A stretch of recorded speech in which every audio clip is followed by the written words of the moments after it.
بسم اللہ الرحمن الرحیم اعوذ باللہ من الشیطان الرجیم بسم اللہ الرحمن الرحیم الحمد للہ رب العالمین بارئ الخلائق اجمعین الحمد لأہلہ والصلاة علی اہلہ الصلاة والسلام علی سید الانبیاء والمرسلین العبد المؤيد الرسول المسدد المصطفى الأمجد الحبيب الأحمد النبي الأمي المكي المدني السراج المنير الكوكب الدري صاحب الوقار والسكينة المدفون بأرض مدينة سيدنا ونبينا وشفيع ذنوبنا وطبيب قلوبنا وحبيب نفوسنا ومولانا أبي القاسم محمد المصطفى صلى الله عليه وأهل بيته الأطيبين الأطهرين الأنجبين المأسومين المظلومين ولعنة الله على أعدائهم ومنكري فضائلهم وغاصبي حقوقهم أما بعد فقد قال حق سبحانه وتعالى في القرآن بسم الله الرحمن الرحيم إنا أعطيناك الكوثر فصل لربك وانحر إن شانئك هو الأبتر صلوات الله خاندان فاطمہ. خدا سبحان کی بارگاہ میں ہزار شکر کے اس مقام پر آپ بامعرفت مومنین کے نورانی چہروں کی زیارت کا شرف حاصل ہوا. یکم جمادی الاول ہے اور ماہ شہادت صدیقہ کبریٰ ام ابیہا ام الائمہ ام انبیاء سلام اللہ علیہ کی مناسبت سے میں نے سورہ مبارکہ کوثر کی تلاوت کا شرف حاصل کیا. سورہ مبارکہ کوثر قرآن مجید کا 108واں سورہ ہے اور قرآن مجید کا سب سے چھوٹا سورہ ہے. 10 لفظوں پر مشتمل ہے اور ان 10 الفاظ کو جو خدا نے استعمال کیا ان میں سے ربک کے علاوہ کوئی لفظ دوبارہ قرآن میں تکرار نہیں ہوا. اعطینا کا لفظ پورے قرآن مجید میں صرف اسی سورہ میں استعمال ہوا. کوثر کا لفظ بسم اللہ سے لے کے والناس تک ایک مرتبہ استعمال ہوا. فصلی کا لفظ اسی سورہ میں خدا نے استعمال کیا. وانحر کا لفظ دوبارہ تکرار نہیں ہوا. شانئک اسی سورہ میں. ابتر اللہ نے یہ لفظ دوبارہ استعمال نہیں کیا. کیوں؟ اس لیے کہ اللہ کی غیرت نے یہ گوارا نہیں فرمایا کہ جن لفظوں کو سیدہ زہرا کی شان کے قصیدے کے لیے منتخب کیا ان میں سے کسی لفظ کو کسی اور کے لیے تکرار کریں. اس سورہ کا شان نزول کیا ہے؟ حق تعالیٰ نے ختمی مرتبت کو 4 فرزند عطا فرمائے. ایک بیٹا ماریہ قبطیہ کے بطن سے جناب ابراہیم جو آپ کی حیات طیبہ کے آخری ایام میں پیدا ہوئے اور پھر 18 برس کی عمر میں 18 مہینوں کی عمر میں 1.5 برس کی عمر میں ان کی وفات. باقی 3 فرزندان جناب خدیجہ سلام اللہ علیہ کے بطن سے طیب طاہر اور قاسم یہ 3 فرزند. سب سے پہلے جناب طیب کی ولادت ہوئی اور کچھ عرصے کے بعد ان کی وفات ہوئی. وہ کچھ وقت گزرنے کے بعد اللہ نے ختمی مرتبت کو دوسرا بیٹا عطا کیا لیکن یہ مشیت پروردگار تھی کہ تھوڑا ہی وقت گزرنے کے بعد ان کی وفات ہو گئی. اور پھر حق تعالیٰ نے آپ کو تیسرا فرزند عطا کیا جن کا نام قاسم ہے جن کی نسبت سے ختمی مرتبت کی کنیت ہے ابو القاسم. لیکن چند مہینوں کے بعد ان کا بھی انتقال ہوا۔ جس دن ختمی مرتبہ کے تیسرے فرزند کا انتقال ہوا، آپ سارا دن گھر میں رکے، درحالی کہ اس سے پہلے آقا ختمی مرتبہ کا یہ معمول رہا کہ ہر روز طلوع آفتاب کے ساتھ گھر سے باہر تشریف لے جاتے، مکہ اور اطراف کی آبادیوں کے مختلف مقامات کو منتخب کرتے اور سارا دن غروب سے پہلے تک حضرت دین خدا کی تبلیغ کرتے اور ہنگام غروب پلٹ کر واپس آتے۔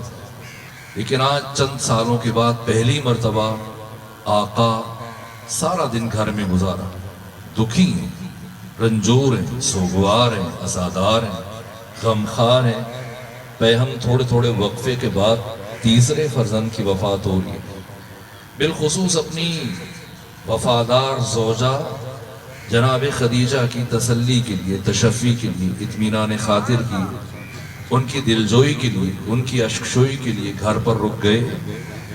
اور جیسے ہی آپ کے تیسرے فرزند کی موت کی خبر مکہ میں پھیلی تو اہل مکہ خوشی کی شادیانے بجانے لگ گئے، اور آپ کے دشمنوں میں سے ایک بدترین دشمن جس کا نام عاص بن وائل، جو امیر شام کے وزیر اعظم عامر ابن عاص کا باپ، عاص بن وائل کو جیسی خبر پہنچی اس نے تمام کام دج کیے اور پیغمبر کے گھر کے باہر گلی میں آ کر رک گیا، حالت انتظار میں کہ کب پیغمبر گھر سے باہر آئے اور کب یہ اپنی زبان کے زخم لگائے۔ لیکن سارا دن گزر جانے کے باوجود آج پیغمبر گھر سے باہر تشریف نہیں لائے۔ ہنگام غروب مغرب سے کچھ پہلے آقا کے گھر کا در کھلا، باہر گلی میں تشریف لائے، اور جیسے ہی عاص بن وائل کی نگاہ پیغمبر اسلام کے چہرے پر پڑی، یہ ہنستا ہوا، مسکراتا ہوا، قہقہے لگاتا ہوا آگے بڑھا اور اس نے زبان کے زخم لگانا شروع کی۔ نعوذ باللہ، خاکم بدہن، جسارت کی، گستاخی کی۔ نام لیا، اے محمد تم ہمارے خداؤں کی مخالفت کرتے تھے، جس کا نتیجہ تم نے یہ دیکھا کہ تمہارے گھر میں جو بھی بچہ پیدا ہوتا ہے تھوڑے ہی عرصے کے بعد اس کی موت ہو جاتی ہے، اور اگر مستقبل میں بھی تمہارے ہاں کوئی بچہ پیدا ہوا تو اسی طرح سے مر جائے گا۔ جب تم دنیا سے جاؤ گے بے نام و نشان جاؤ گے، مقطوع نسل جاؤ گے، بے اولاد جاؤ گے، نعوذ باللہ تم بریدہ اور ابتر اس دنیا سے جاؤ گے، تمہارا نام لینے والا کوئی نہیں ہوگا، تمہارے مقصد کو آگے بڑھانے والا کوئی نہیں ہوگا۔ ختمی مرتبہ نے آج تک دشمنوں کی بڑی بڑی توہین کو برداشت کیا، آپ کو ساحر کہا گیا، جادوگر کہا گیا، دیوانہ کہا گیا، پتھر مارے گئے۔ حالت نماز میں مسجد الحرام میں خانہ کعبہ کے پاس عاص بن وائل، ابو لہب، ابو جہل، ابو سفیان کے کہنے پر عبداللہ بن زبری نے حالت نماز میں آپ کے سر اقدس پر اونٹ کی اوجری گرا دی، آپ کے چہرے پر خون مل دیا۔ سب برداشت کیا، لیکن کبھی بھی جبین رسالت مآب پر شکن نہ آئی، اور ہمیشہ تحمل، برداشت اور بردباری اور صبر سے کام لیا۔ لیکن آج پہلی مرتبہ جبکہ ختمی مرتبہ پہلے سے دکھی ہیں، غمگین ہیں، سوگوار ہیں، عزادار ہیں، رنجور ہیں، اس دکھ اور سوگ کی کیفیت میں جب اس دشمن رسالت نے زبان کا زخم لگایا، قلب نازنین رسالت مآب پر چوٹ لگی، آنکھیں نم ہوئیں، آسمان کی طرف چہرہ اٹھایا، گویا اللہ کی بارگاہ میں اس دشمن رسالت کا شکوہ کر رہے ہوں۔ ابھی پیغمبر اسی کیفیت میں تھے، ہاتھ اٹھے ہوئے تھے، چہرہ آسمان کی جانب تھا کہ مختصر ترین فاصلہ زمانی طے ہونے کے بعد جبرائیل امین کا نزول ہوا، آپ کی خدمت میں حاضر ہوئے، سلام عرض کیا، عرض ادب کے بعد اللہ کا یہ پیغام پہنچایا کہ خدا یہ فرما رہے ہیں میرے حبیب دکھی نہ ہو، غمگین نہ ہو، رنجور نہ ہو۔ اللہ یہ نوید سنا رہے کہ وَلَسَوْفَ يُعْطِيكَ رَبُّكَ فَتَرْضَى، ان قریب آپ کا رب آپ کو اس قدر عطا کرنے والا ہے کہ آپ خوش ہو جائیں گے، راضی ہو جائیں گے۔ جیسی ختمی مرتبہ نے یہ نوید سنی، صبح و مساء، لیل و نہار، شام و سحر، شب و روز پہم مسلسل دائماً حالت انتظار میں گزر رہے ہیں یہاں تک کہ جیسے جیسے وقت گزر رہا ہے انتظار کی شدت میں اضافہ ہو رہا ہے، اور پھر شدت انتظار کے کسی لمحے میں ختمی مرتبت نے بارگاہ احدیت میں استفسار کیا، خدائے سبحان، اے پروردگار، جس عطا کا مجھ محمد مصطفیٰ سے وعدہ کیا گیا تھا اس کا نزول کب ہوگا؟ تو خدائے سبحان کی طرف سے جواب آیا، میرے محبوب محمد مصطفیٰ، میری یہ عطا کبھی تجھ تک نہیں پہنچے گی، بلکہ اسے لینے کے لیے تجھے خود چل کر میرے پاس آنا پڑے گا۔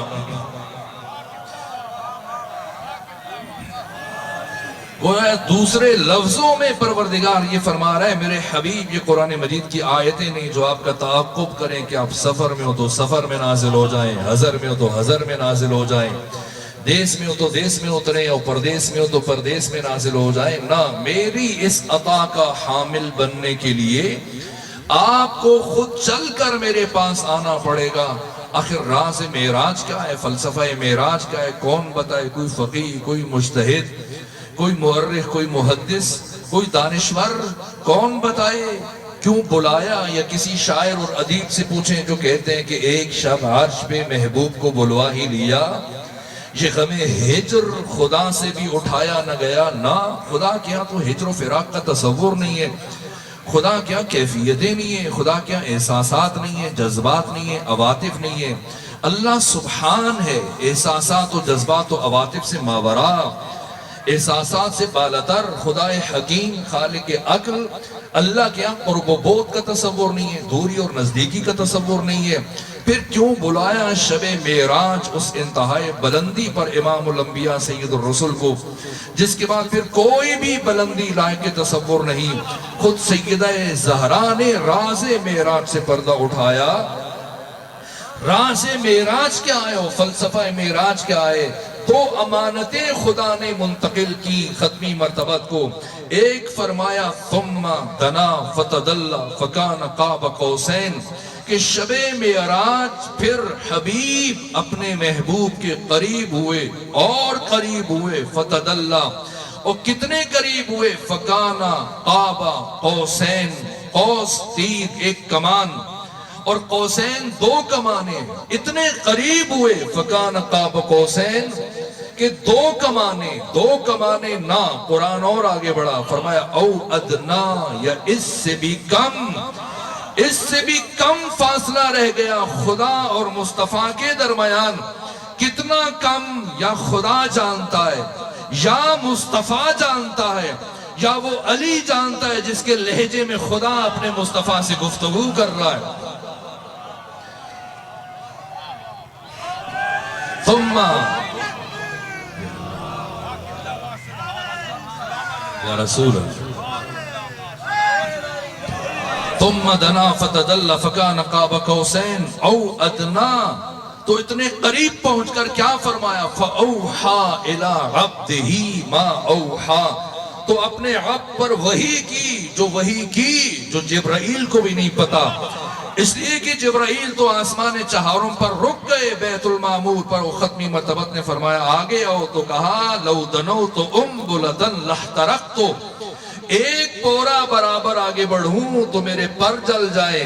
تو جو چوتھے آسمان پر رک جائے وہ پیغمبر کا معلم نہیں بن سکتا۔ تو جس محمد مصطفیٰ کا شاگرد علی خود معلم ملائکہ ہے، وہ فرشتے پیغمبر کو کیا سکھائیں گے کہ یہ پڑھیں اور یہ نہ پڑھیں؟ تو وحی کی، اور جو وحی کی خدا جانتا ہے، تو یہ کیا وحی ہے؟ یہ 14 کی ولایت کا پیغام دیا گیا۔ ایک طرف ان 14 کی ولایت کا پیغام دیا گیا، فَأَوْحَا إِلَىٰ عَبْدِهِ مَا أَوْحَا، جس کی تبلیغ کا مرحلہ ختمی مرتبت کی زندگی کے آخری ایام میں، تب خدا نے فرمایا کہ بلغ ما انزل الیک، اب پہنچائیے وہ جو شب معراج آپ کو منتقل کیا گیا تھا۔ ایک پیغام ولایت اور دوسرے محافظہ ولایت کے نور کو منتقل کرنے کے لیے بلایا۔ اس لیے سیدہ راز معراج سے پردہ اٹھاتی ہوئی فرماتی ہے ان اللہ تعالی خلق نوری، پروردگار نے میرے نور کو خلق فرمایا، فَكَانَ يُسَبِّحُ اللَّهُ تَعَالَى سُبْحَانَهُ، جیسے ہی حق تعالیٰ نے میرے نور کو خلق فرمایا اسی لمحے میرا نور اللہ کی تسبیح میں، بندگی میں، راز و نیاز میں، حمد خدا میں، عبادت خدا میں مصروف ہو گیا۔ ثم استودع نور، پھر مصروف رہا، یہاں تک کہ سیدہ فرماتی ہیں ثم استودع نوری فی شجر من اشجار الجنہ، پھر اللہ نے میرے نور کو جنت کے درختوں میں سے ایک درخت میں منتقل کر دیا۔ تو کیا ہوا؟ فَأَضَاءَتْ، تو وہ درخت روشن ہو گیا، چمکنے لگا، جگمگا اٹھا، نورانی ہو گیا۔ وَإِذَا دَخَلَ أَبِي مُحَمَّدْ لَيْلَةَ الْمِعْرَاجِ فِي الْجَنَّةِ، اور جب شب معراج میرے پدر بزرگوار محمد مصطفیٰ جنت میں داخل ہوئے، أَلْهَمَهُ اللَّهُ إِلَيْهِ إِلْهَامًا، اللہ نے میرے بابا کے دل پر الہام کیا، کیا یا ایھا الرسول کل من تلک الشجرہ، اے رسول اس درخت سے کھا لیجئے۔ کیا بات ہے، کیا راز ہے؟ آدم و حوا سالہ سال جنت میں رہو، خدا نے فرمایا جہاں جی چاہتا ہے جاؤ، جو جی چاہتا ہے کھاؤ، لیکن سنو کہ لا تقربا هذه الشجرہ، خبردار کبھی اس درخت سے قریب بھی نہ جانا۔ کیوں آدم کو روکا جا رہا ہے؟ کیوں خاتم کو بلایا جا رہا ہے؟ اس لیے کہ یہ درخت آدم کے لیے نہیں، خاتم کے لیے ہے۔ کیوں خاتم کے لیے؟ کیوں آدم کو منع کیا جا رہا ہے؟ اس لیے کہ اللہ کی غیرت کو یہ گوارا نہیں ہے کہ جس سیب بہشتی میں نور فاطمہ زہرا کو منتقل کیا، یہ نور کسی نبی کے صلب سے ہو کر دنیا میں آئے۔ راز کیا ہے، شرف کیا ہے؟ فَأَكَلَ أَبِي، تو میرے بابا نے کھا لیا۔ ثُمَّ اسْتَوْدَعَ نُورِي إِلَىٰ صُلْبِ أَبِي مُحَمَّدٍ، تو اس طرح سے اللہ نے میرے نور کو اس جنت کے درخت سے میرے بابا کے صلب میں منتقل کر دیا۔ پھر میں دنیا میں آ گئی، پھر وہ نور منتقل ہوا إِلَىٰ خدیجہ ابن خویلد، یہ نور منتقل ہوا جناب خدیجہ کی طرف۔ لیکن یہ شرف خاص ہے سیدہ کے ساتھ، اس شرف میں امام الانبیاء سیدہ کے شریک نہیں ہے، اس شرف میں جناب امام الاوصیاء امیر المومنین سیدہ کی شریک نہیں ہے۔ نور مصطفیٰ اس کائنات میں کیسے ظاہر ہوا؟ نور مرتضیٰ کیسے ظاہر ہوا؟ انبیاء کے اسلاف سے ہوتا ہوا آخری مرحلے میں حضرت عبد المطلب تک پہنچا، اور وہاں سے یہ نور دو حصوں میں تقسیم ہوا، اور ایک حصہ صلب عبداللہ بن عبد المطلب میں، اور ایک حصہ حضرت عمران بن عبد المطلب میں منتقل ہوا۔ یہاں سے نور مصطفیٰ اور نور مرتضیٰ دنیا میں ظاہر ہوا۔ لیکن نور فاطمہ، کیا اللہ نے نور فاطمہ زہرا کو کسی نبی کے صلب سے گزارا؟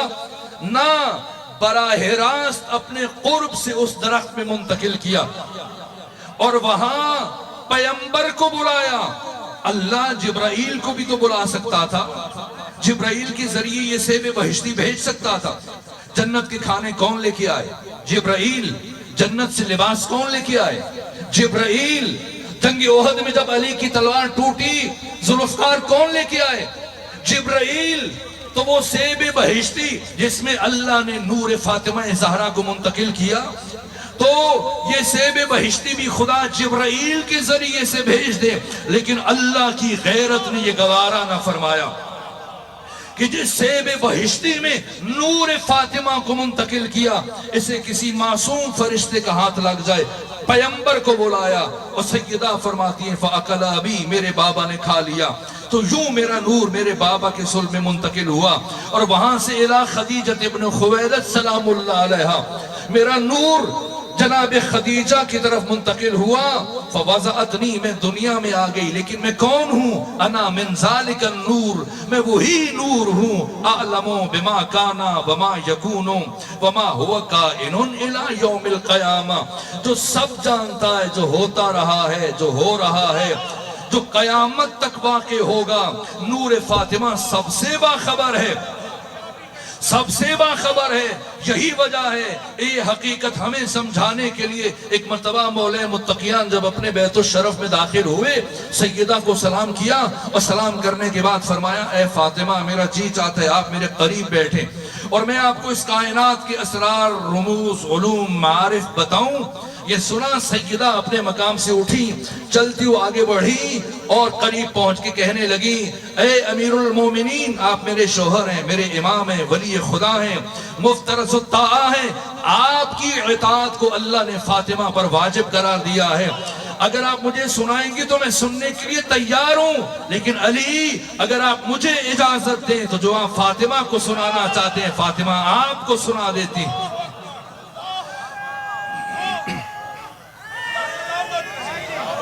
علم علی علم فاطمہ برابر ہے، طہارت علی طہارت فاطمہ برابر ہے، عزت علی عزت فاطمہ برابر ہے، شرافت علی شرافت فاطمہ برابر ہے، ہر وصف عبادت علی عبادت فاطمہ برابر ہے.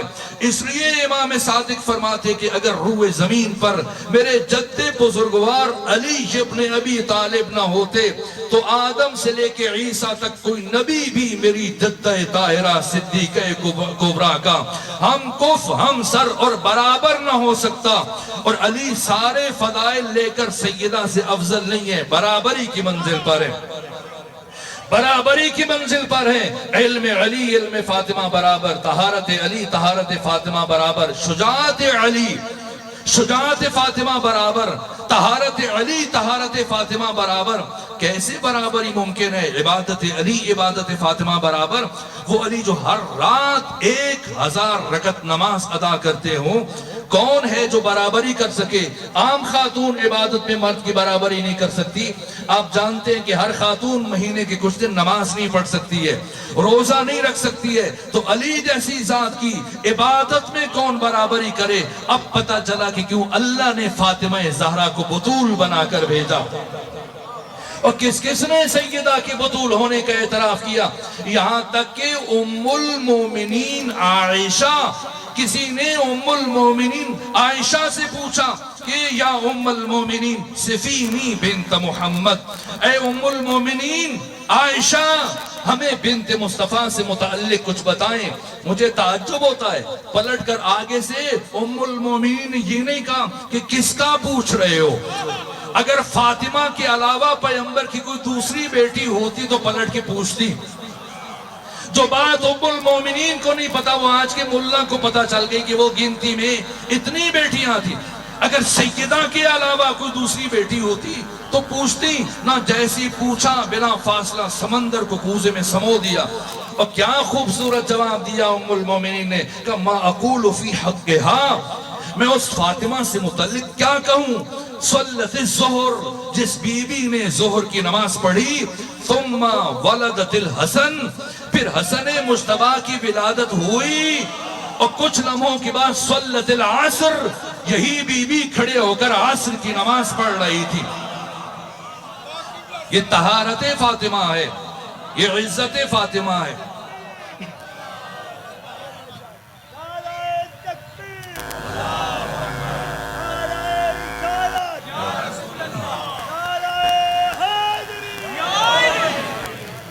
ادھر سیدہ کے نور کو، ادھر پروردگار نے نور سیدہ کو زمین پر اتارا، اور پھر سیدہ کی آمد کا قصیدہ بھی خود اتارا. قرآن مجید کا سب سے چھوٹا سورہ ہے لیکن بلاغت کے اعتبار سے اتنا بڑا سورہ ہے کہ اس پر مستقل حتی علماء اہل تسنن جار اللہ زمخشری صاحب تفسیر الکشاف نے مستقل کتاب لکھی ہے سورہ مبارکہ کوثر کی بلاغت پر. کیا ہے؟ فرمایا انا اعطیناک الکوثر، اے حبیب ہم نے آپ کو کوثر عطا کیا.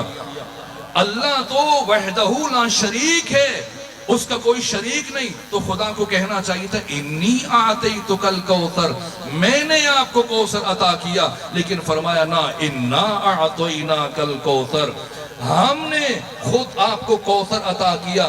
تو یہ خدا ہم کیوں کہہ رہا ہے؟ تو اللہ کبھی قرآن میں خود کو میں کہتا ہے، کبھی ہم کہتا ہے. علوم قرآن میں یہاں تک کہ علامہ جلال الدین سیوطی امام اہل سنت جن کی وفات 911 ہجری میں ہوئی، انہوں نے بھی الاتقان میں یہ تحریر کیا ہے کہ جب اللہ کسی کام کو وسیلے کے ذریعے سے انجام دے پھر ہم کہتا ہے، اور جب کسی کام کو وسیلے کے بغیر انجام دے تب میں کہتا ہے۔ تو سورہ کوثر میں خدا نے نہیں فرمایا انی آتیتکا، فرمایا انا اعطیناکا، نہیں فرمایا میں نے آپ کو عطا کیا، فرمایا ہم نے آپ کو عطا کیا۔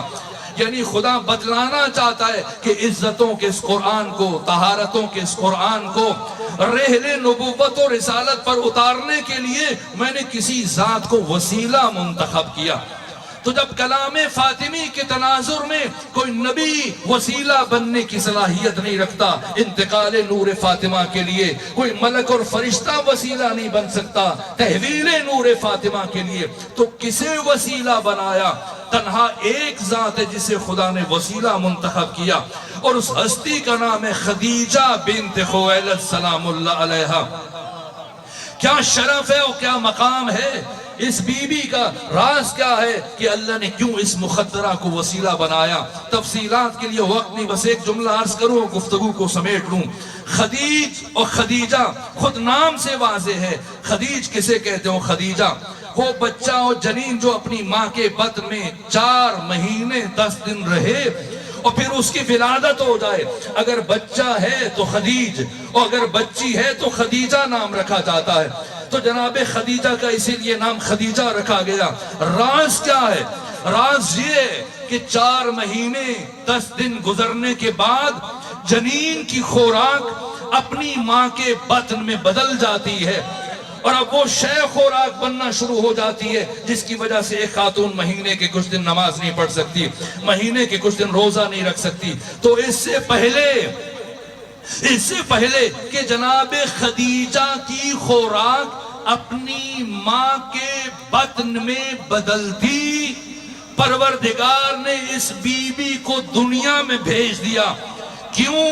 اس لیے کہ اس بی بی نے مستقبل میں اس ہستی کے لیے ماں بننا ہے کہ جسے کائنات میں بطول کہا جاتا ہے۔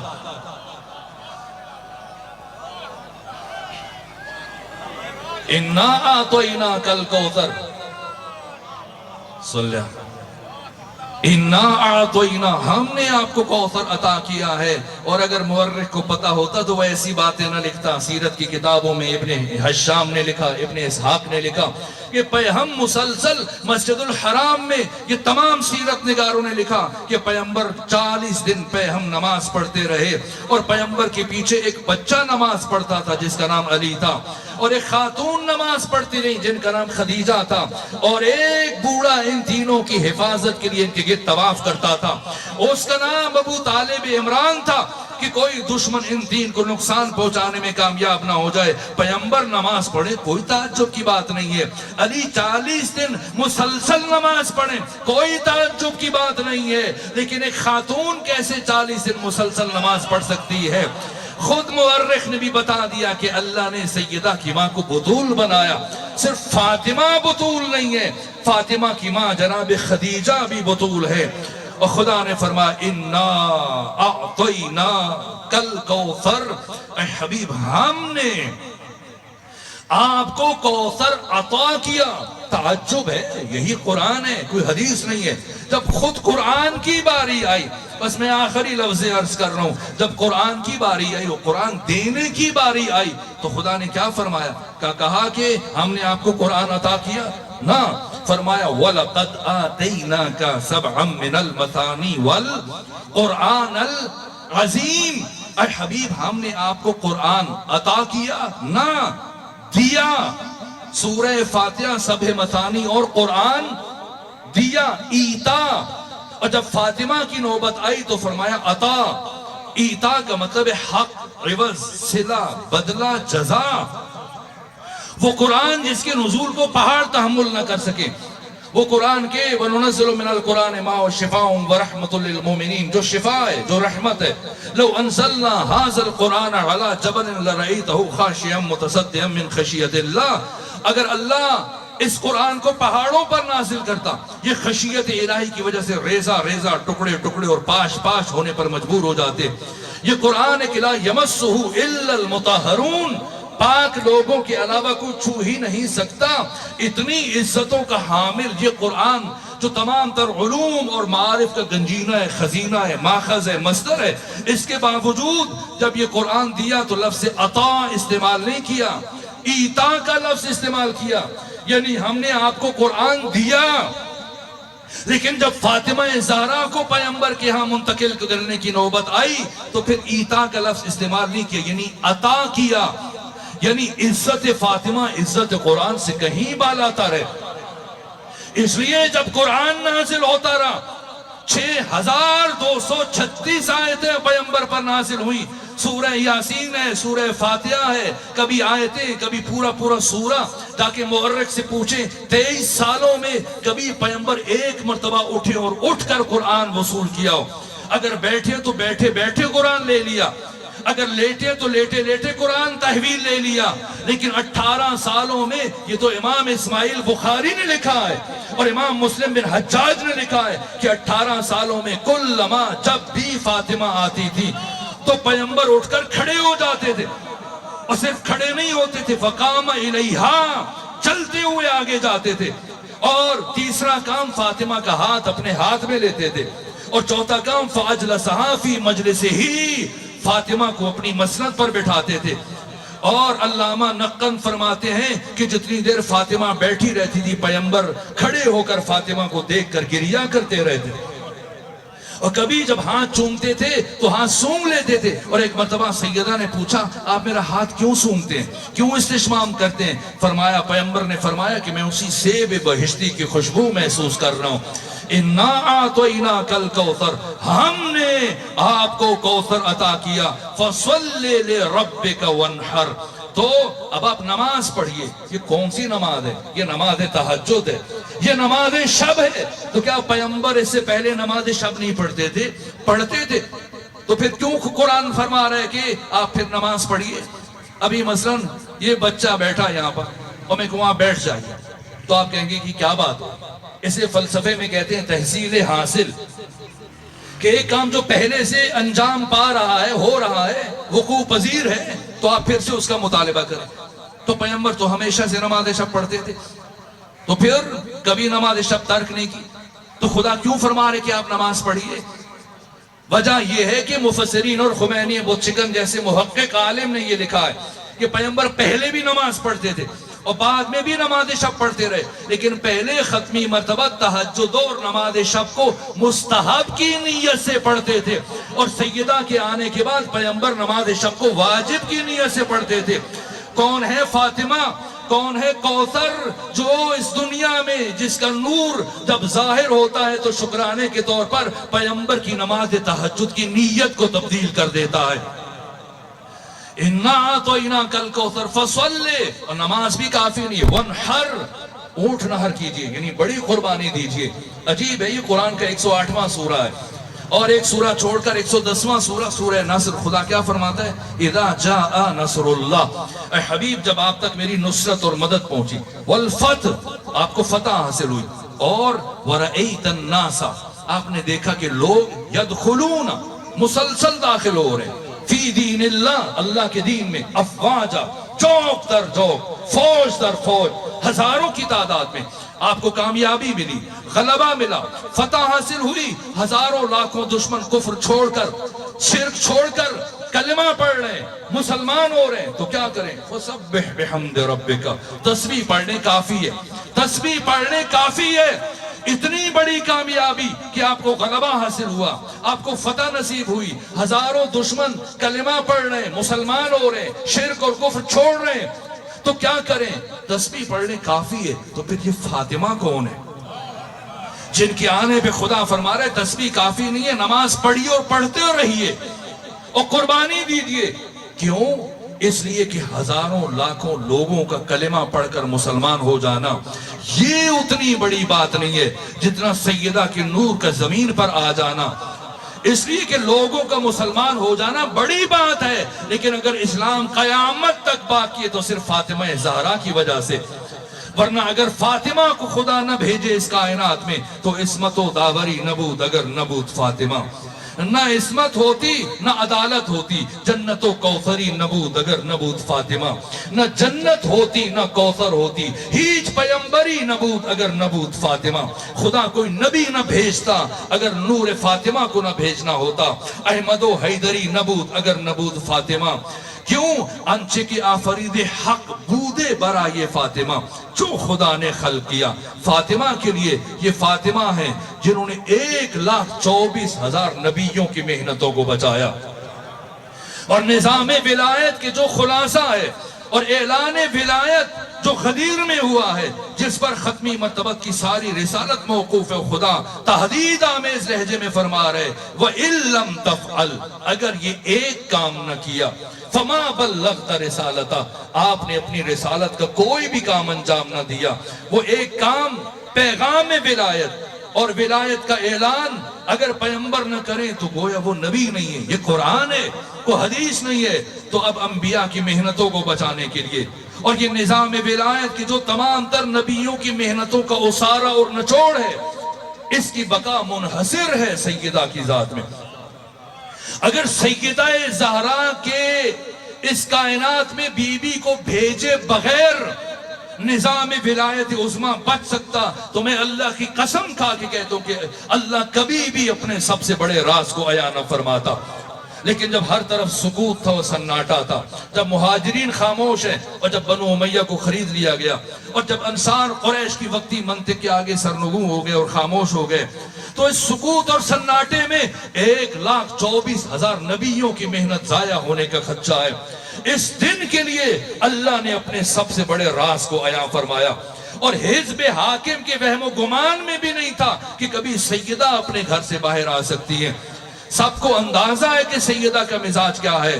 یہ علی متقی ہندی نے کنز العمال میں اس حدیث کو درج کیا ہے کہ قیامت کے دن امام اہل سنت ہے علی متقی ہندی، اور لکھا کہ قیامت کے دن جب سیدہ کی سواری میدان معاشر میں آئے گی تو خدا فرمائے گا یا اہل معاشر غضوا ابصارکم، اے اہل معاشر اپنی آنکھوں کو بند کرو، وَنَكِّسُوا رُؤُوسَكُمْ، سروں کو جھکاؤ۔ لوگ سوال کریں گے کیا بات ہے، تو خدا فرمائے گا کہ میرے حبیب کی بیٹی میدان معاشر میں آ رہی ہے۔ یعنی اللہ کی غیرت کو یہ گوارا نہیں کہ کوئی نبی بھی آنکھ اٹھا کر سیدہ کی طرف دیکھے، یہ خدا کی مشیت ہے۔ اور سیدہ کی مشیت کیا ہے؟ جب پیغمبر نے ہم تک اس بات کو پہنچانے کے لیے سیدہ سے پوچھا اے فاطمہ بتائیں آپ کی زندگی کی سب سے بڑی خواہش کیا ہے؟ فرمایا بابا صرف ایک خواہش ہے۔ پوچھا کیا خواہش ہے؟ کہ ساری زندگی کبھی کوئی نامحرم مجھے نہ دیکھے، نہ میں کسی نامحرم کو دیکھوں۔ وہ بی بی جو کبھی گھر سے باہر نہیں آئی ہیں، کیا وجہ ہے؟ آج پہلی مرتبہ اس انداز سے گھر سے باہر آ رہی۔ وہ دروازہ جو مسجد میں کھلتا تھا کسی نے بند نہیں کیا، اگر بی بی ابھی تک بند نہیں ہوا ہے، اگر بی بی اس دروازے سے جائیں تو صرف ایک قدم کا فاصلہ ہے، لیکن نہ آج اس دروازے سے نہیں جا رہی ہیں، آج گلیوں سے گزر کر مرکزی دروازے سے جا رہی ہیں۔ وہ جو چاہتی تھی کوئی نہ ہمارا مجھے نہ دیکھے، آج چاہتی ہیں سب کو پتہ چل جائے کہ نبی زادی اپنی زندگی میں پہلی مرتبہ اس حال میں گھر سے باہر نکل رہی ہیں۔ کتنے بیٹے ہیں؟ 2 بیٹے ہیں، حسن اور حسین، دونوں کو لے جائیں یا دونوں کو چھوڑ جائیں۔ حسن کو گھر میں چھوڑا، حسین کو ساتھ لے کے گئی، کیوں کہ جس حسین کے آنے پر وارث حدیث پیغمبر اسلام حسین کو دیکھ کر منبر سے نیچے آ جاتے تھے، اس حسین کی موجودگی میں پیغمبر کی مسند پر بیٹھنے والا کوئی فرد جھوٹی حدیث کا سہارا لینے کی کوشش نہ کرے۔ کتنی بیٹیاں ہیں؟ 2 بیٹیاں ہیں، زینب کبریٰ، زینب صغریٰ، دونوں کو لے جائیں یا دونوں کو گھر میں چھوڑ جائیں؟ نہیں، زینب صغریٰ ام کلثوم کو گھر میں چھوڑا اور زینب کبریٰ کو ساتھ لے کے گئی، کیوں؟ جس بی بی نے 61 ہجری کی کربلا میں خاموش رہنا تھا اسے گھر میں چھوڑا، اور جس بی بی نے 61 ہجری کی کربلا میں اپنی ماں کی مانند اپنے دور کے طاغوت کو للکارنا تھا اسے فاطمہ ساتھ لے کر گئی کہ میری بیٹی زینب سیکھ لیں کہ حکمرانوں سے کیسے گفتگو کی جاتی ہے۔ اور کسی مرد کو بنو ہاشم میں سے کسی مرد کو ساتھ شامل نہیں ہونے دیا کہ کہیں میری تحریک کو غلط رنگ نہ دے دیا جائے اور اس کو خانہ جنگی کی طرف نہ دھکیل دیا جائے. کسی مرد کو ہمراہ نہیں لیا, بنو ہاشم کی خواتین کو ساتھ لیا اور ازواج النبی میں سے ام سلمہ آگے بڑھی, عرض کیا نبی زادی مجھے بھی ساتھ لے جائیں. فرمایا نہ, یہ میرا محاذ ہے, میں نہیں چاہتی میرے بابا کے حرم کی, میرے بابا کی زوجہ کی حرمت پائمال ہو جائے. خود گئیں بنو ہاشم کی خواتین کے جھرمٹ میں, اس طرح سے کہ مورخین نے لکھا 2 چادریں, ایک چادر اوڑھی ہوئی ہے اور دوسری چادر اس سے اوپر ہے اور وہ چادر زمین پر خط کھینچ رہی ہے اور ایسے چل رہی ہیں کہ ابن خلدون جیسے متعصب مورخ نے لکھا کہ بی بی کے چلنے کا انداز ہو بہو رسالت مآب کی مانند تھا, تاکہ ضمیر انسانی پر دستک دی جا سکے. اور اب کھڑے ہو کر دیر تک خطبہ دیا. بی بی جانتی ہیں آج مجھے مسند نہیں دی جائے گی, تو پھر کیسے اتنی دیر کھڑے ہو کر, تاکہ ضمیر انسانی پر قیامت تک کے لیے دستک دیتی رہے کہ جس فاطمہ کے آنے پر 18 سالوں میں ہمیشہ پیغمبر اٹھ کر کھڑے ہو کے چل کے استقبال کرتے تھے, آج وہ فاطمہ کھڑی ہیں اور باقی سب بیٹھے ہیں اور بہت دیر تک کھڑی رہی. کیسے عرض کروں بازار کا دربار کا حال, کیسے عرض کروں. یہ لمحے فاطمہ کے لیے ایک ایک لمحہ ایک ایک صدی بن گئی. اس لیے جب گھر سے چلی تھی سارے بال سیاہ تھے اور جب گھر واپس آئیں تو سارے بال سفید ہو چکے تھے. اور خطبہ دینے کے بعد اس طرح سے قصر خلافت میں زلزلہ برپا کرنے کے بعد جب فاطمہ پلٹی ہیں تو گھر نہیں آئیں, اب ایک ایک صحابی کے دروازے پر دستک دے رہی ہیں. اور آج کوئی دروازہ سیدہ کے لیے نہیں کھل رہا. مورخین نے لکھا, سیرت نگاروں نے, ایک دروازہ کھلا, کون؟ معاذ بن جبل. اور جب دروازہ کھلا پوچھا نبی زادی آپ نے کیوں زحمت فرمائی ہے, مجھے بلا لیا ہوتا. فرمایا معاذ چھوڑو ان باتوں کو, آؤ مسجد نبوی میں کچھ دن پہلے 70 دن پہلے غدیر میں جو اعلان سنا تھا آ کر گواہی دو, حق پائمال کیا جا رہا ہے. کہنے لگا جب سارا مدینہ خاموش ہے تو اکیلے معاذ کی گواہی کس کام کی؟ بی بی نے فرمایا تم باقیوں کو چھوڑو, تم نے یہ بات یہ اعلان میرے بابا کی زبان سے سنا, تم آ کے گواہی دو. کہا مجھے معاف رکھیے, میں معذور ہوں, میں نہیں جا سکتا. یہاں تک کہ جب سیدہ نے سنا فرمایا معاذ یاد رکھنا جب تک زندہ رہوں گی کبھی دوبارہ تجھ سے کلام نہیں کروں گی. یہ کہتے ہوئے سیدہ آگے چلی اور معاذ بن جبل کا بیٹا گھر میں داخل ہو رہا تھا. حیرت سے باپ کی طرف دیکھنے لگا, سیدہ کیوں آئی تھی؟ کہ نصرت طلب کر رہی تھی, مدد مانگ رہی تھی. کہا آپ نے کیا جواب دیا؟ کہ میں نے عذر خواہی کی. کہا پھر سیدہ نے کیا کہا؟ کہ سیدہ نے کہا جب تک زندہ رہوں گی کبھی زندگی میں دوبارہ تم سے کلام نہیں کروں گی. یہ سنا معاذ بن جبل کا بیٹا الٹے پاؤں واپس مڑا. باپ نے پوچھا کہاں جا رہے ہو؟ اپنے گھر کو چھوڑ کر. کہا زندگی میں کبھی دوبارہ اس گھر میں قدم نہیں رکھوں گا.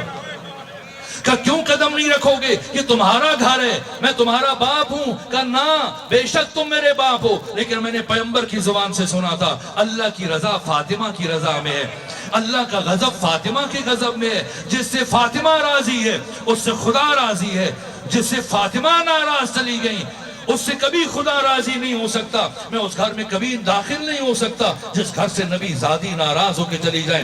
آپ تفصیلی مصائب سنیں گے, وقت ختم ہوا. بس ایک جملہ اور عرض کروں. یہاں تک کہ بی بی گھر پہنچی اور حزب حاکم نے سمجھ لیا کہ اگر یہ معظمہ اسی طرح سے زندہ رہی اور لوگوں کے ضمیروں کو جھنجھوڑتی رہی تو کوئی ہمیں اس مسند پر نہیں بیٹھنے دے گا. چنانچہ حزب حاکم نے یہ طے کیا کہ جتنا جلد ممکن ہو سکے اس شمع ہدایت کو گل کیا جائے, اس چراغ ہدایت کو ہمیشہ کے لیے بجھا دیا جائے. چنانچہ ایک طرف 300 گھوڑ سوار قبیلہ بنو اسلم کے ہاتھوں میں تلواریں لیے بنو ہاشم کی گلی میں پہنچ چکے ہیں اور دوسری طرف 50 افراد ہیں, لکڑیاں اٹھائے, ڈنڈے اٹھائے, تلواریں اٹھائے, چلانے کا سامان اٹھائے, نبی زادی کے دروازے کی طرف بڑھ رہے. یہاں تک کہ جب لکڑیاں جمع کر دی گئیں آوازیں بلند ہوئی علی کو باہر بھیجیں. علی اٹھے دروازے کی طرف, یا نبی زادی سامنے آ کر رکی اور دست ادب جوڑ دیے. کہا علی جب تک میرے بابا محمد مصطفیٰ زندہ رہے کبھی انہوں نے تلوار نہیں اٹھائی, ہمیشہ آپ نے میرے بابا کا دفاع کیا. اس لیے کہ اس وقت روئے زمین پر حجت خدا میرے بابا تھے اور آج روئے زمین پر حجت خدا آپ ہیں. اس لیے آپ خود اپنے حق میں تلوار نہیں اٹھائیں گے, آج نبی زادی آپ کا دفاع کرے گی. یہ سن کر علی پیچھے ہٹے، سیدہ آگے بڑھی، یہ سوچ رہی تھی کہ شاید ان کا حیا کیا جائے گا، لیکن نہ کسی نے دھمکیاں دینا شروع کی۔ فرمایا اس گھر میں تمہارے نبی کی بیٹی رہتی ہے، کہا گیا رہتی ہے تو رہتی رہے، علی کو باہر بھیجیں ورنہ اس دروازے کو آگ لگا دیں گے۔ بس آگ لگی، دروازہ جلنے لگا، لیکن وہ فرد غصے میں، اتنا غصے میں تھا کہ اس نے دروازہ جلنے کا انتظار نہیں کیا، جلتے ہوئے دروازے کو ٹھوکریں مارنا شروع کی، چلتے ہوئے دروازے کو ٹھوکریں مارنا شروع کی، اور کچھ دیر کے بعد وہ دروازہ گرا۔ اے کبیر والا کے غیور مومنوں، دلوں پر ہاتھ رکھ کے مجھے بتاؤ، کیا وہ دروازہ زمین پر گرا؟ کیا وہ دروازہ زمین پر گرا؟ اے کاش زمین پر گرا ہوتا، لیکن کیسے عرض کروں؟ آقا امام زمانہ فرماتے ہیں میں اس لمحے کو کبھی نہیں بھلا سکتا جب میری دادی فاطمہ زہرا چلتے ہوئے دروازے اور دیوار کے درمیان تھی، ادھر فاطمہ گری، دروازہ گرا، اور ادھر 50 میں سے 11 افراد علی کے بیت الشرف میں داخل ہوئے، اس دروازے کو رونتے ہوئے، اور بی بی کی آواز بلند ہوئی، فضا میری طرف بڑھو، میری پسلیاں ٹوٹ چکی، فضا میری طرف بڑھو، میرا محسن شہید ہو چکا ہے۔ اور 11 میں سے ایک فرد ہے جس کے ہاتھ میں رسی ہے، اور مولا متقیان کے قریب پہنچ کے چاہتا ہے، جانتا ہے کہ آج فاتح خیبر تلوار نہیں اٹھائیں گے، اسلام کی بقا کے لیے علی صبر کریں گے، تلوار نہیں اٹھائیں گے، اس لیے جرأت دکھائی، آگے بڑھا تاکہ حضرت کے گلوئے اطہر میں رسی ڈالے۔ مجھے نہیں معلوم ٹوٹی ہوئی پسلیوں کے ساتھ اس زخمی حالت میں، جبکہ بچہ شہید ہو چکا ہے شکم میں، ایک مرتبہ سیدہ اٹھی اور تیزی سے آگے بڑھی،